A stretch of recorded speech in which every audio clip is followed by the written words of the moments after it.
नमस्कार मित्रों, जय सिया राम। मित्रों, आप सभी का मेरे YouTube चैनल विराट ज्योतिष चिंतन में हार्दिक स्वागत है।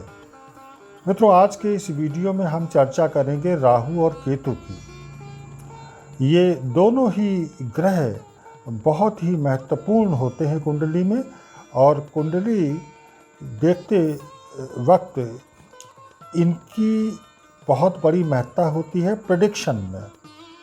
देखिए, राहु और केतु एक ही शरीर के दो हिस्से हैं। राहु सिर है तो केतु धड़।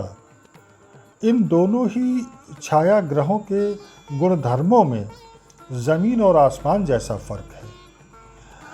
कुंडली में ये दोनों ही ग्रह कभी कभी तो ऐसा, हालांकि बहुत कम होता है जब दोनों ही ग्रह प्रबल स्थिति में बैठे हों।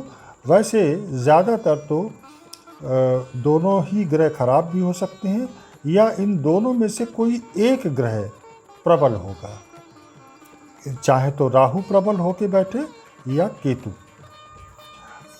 आप सभी को हमने कई बार कहा भी है इस विषय में कि राहु और केतु जो प्रभाव देते हैं अपनी प्लेसमेंट के आधार पर, जिस राशि में बैठे हैं उसके आधार पर, और जिस ग्रह के साथ बैठे हैं उसके आधार पर इनके प्रभाव होते हैं। राहु के विषय में तो लोग अक्सर चर्चा करते रहते हैं और परिचित भी हैं, क्योंकि राहु मुखौटा है। राहु का प्रभाव समझ में आता है। Rahu is the planet of expansion, विस्तारकारी है।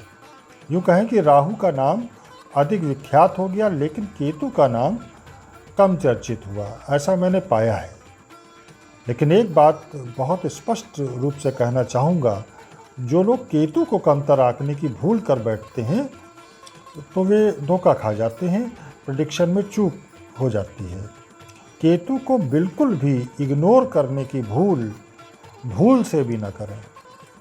केतु चुपचाप और अचानक ऐसे बड़े परिणाम दे जाता है कि जिसकी उम्मीद आपने सपने में भी न की हो। केतु के फल बड़े साइलेंटली होते हैं, छुपे हुए। केतु छुपा रुस्तम है, जबकि राहु के साथ ऐसा नहीं है। राहु स्पष्ट रूप से खेल खेलता है, दिखा के खेल खेलता है। तो आज के इस वीडियो में मैं स्वतंत्र रूप से अपने कुछ विचार रखूँगा राहु केतु के विषय में। देखिए, राहु की अगर बात करें पहले, तो राहु लग्नस्थ राहु की बात अगर करें तो लग्न का राहु व्यक्ति को बहुत ज़्यादा प्रभाव देने वाला होता है। वैसे त्रिकोण भावों में राहु के फल अच्छे कहे गए हैं, लेकिन बात वही है, डिपेंड करता है कि राहु किस राशि में है, किस ग्रह के साथ बैठा है। इस पर ये बात बहुत डिपेंड करती है कि इसके फल कैसे होंगे। लग्न का राहु मोटे तौर पे देखें तो व्यक्ति को बहुत विचारशील, विचारपूर्ण, प्रपंची और स्वार्थी बनाता है। ये लोग पहले खुद के बारे में सोचेंगे, बाद में दूसरों के विषय में। लग्नस्थ राहु अहंकारी बनाता है। ये खुद के मान सम्मान के प्रति बहुत अलर्ट रहते हैं। इच्छाएं उनमें बहुत होती हैं, बल्कि महत्वाकांक्षी होते हैं और स्वतंत्र प्रिय होते हैं। तेज दिमाग और अच्छी कल्पना शक्ति होती है। ये दूसरों पर सदैव रौब झाड़ने में लगे रहते हैं, और अक्सर लोग इनकी धौंस के प्रभाव में आ भी जाते हैं और नतमस्तक हो जाते हैं। अपनी बात तो मनवा लेते हैं एन केन प्रकारेण, लेकिन दूसरों की नहीं सुनते। एक विशेष बात कि अपना काम किसी भी तरह निकलवाने में ये बहुत माहिर होते हैं। यदि राहु नीच राशि में हो, शुक्र का कनेक्शन बने, तो फिर ये कामी और व्यभिचारी भी हो सकते हैं। लग्नस्थ राहु सिर से संबंधित विकार दे सकता है, नर्वस सिस्टम से संबंधित रोग दे सकता है, और यदि मंगल का कनेक्शन हो जाए राहु से तो फिर कैंसर जैसी बीमारी भी पैदा कर सकता है। लेकिन इसके लिए मित्रों, लग्न और लग्नेश की स्थिति को भी देख लेना ज़रूरी होगा। मोटे तौर पर लग्नस्थ राहु दूसरों को ठगने का भी काम करता है, झूठ भी बुलवाता है, वाद विवाद से भी नहीं हिचकता ऐसा व्यक्ति। कभी कभी तो ओवर कॉन्फिडेंस और होशियारी से इन्हें खुद भी बहुत हानि उठानी पड़ती है। फिर भी अगर हम बात करें राहु की, तो ये हमेशा नेगेटिव नहीं होता।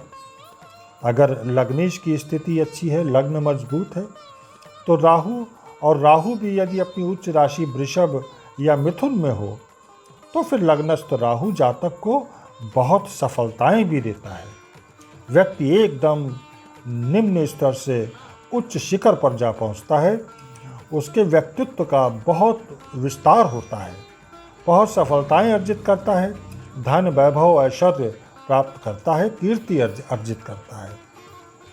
अब थोड़ी सी बात करेंगे केतु की।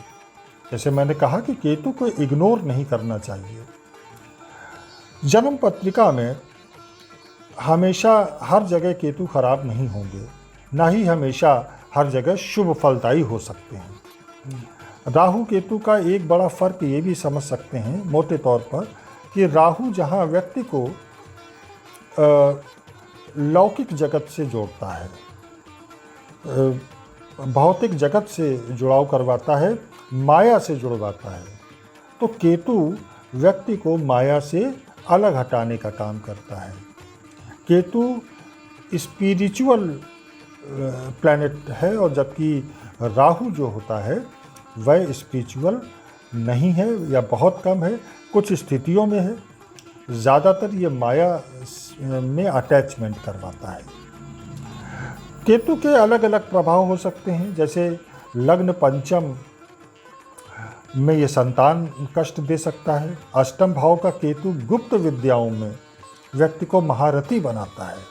ऐसे व्यक्ति की रुचि तंत्र मंत्र में बहुत होती है। अष्टमस्थ केतु व्यक्ति को एस्ट्रोलॉजर भी बनाता है।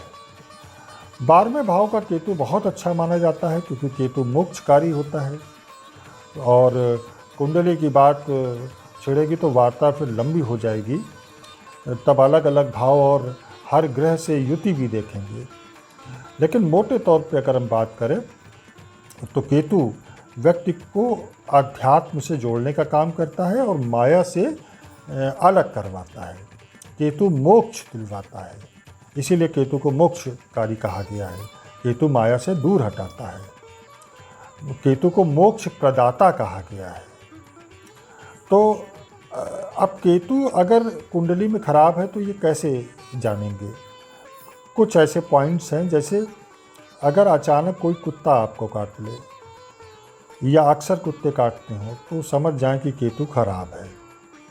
एक ज्योतिषी की बात मुझे ध्यान आती है, वो कहा करते थे कि केतु अगर खराब है तो ऐसा व्यक्ति अगर ऊँट पे भी बैठ जाए तो कुत्ता काट लेता है।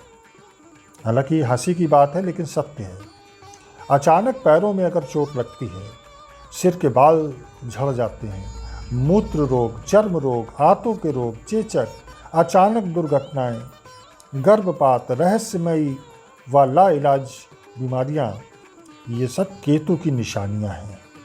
केतु खराब होगा तो बड़े बुजुर्गों से, गुरुजनों से भी संबंध खराब होंगे। अनजानी शक्तियों से भय, ऊपरी बाधा जिसको कहते हैं, भूत प्रेत, मनोरोग, चक्कर, ऊपरी चक्कर, ये सारी बातें केतु, कमज़ोर केतु, नेगेटिव केतु की होती हैं।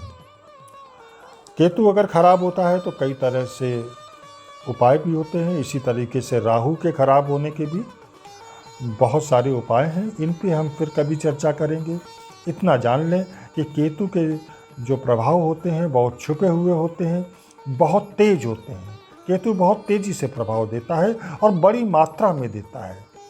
ऐसी कोई घटना अचानक से घटित होगी, आप सोच भी नहीं पाएंगे और यू टर्न आ जाता है लाइफ में। केतु दिमाग से नहीं बल्कि दिल से परिणाम देता है, और राहु तो पूरी तरह से दिमागी ग्रह है। तो मित्रों, फिर चर्चा होगी राहु केतु के विषय में। फिलहाल अपनी वाणी को यहीं विराम देंगे। मिलेंगे अगले वीडियो में फिर किसी नए विषय के साथ। तब तक जय सिया राम, नमस्कार।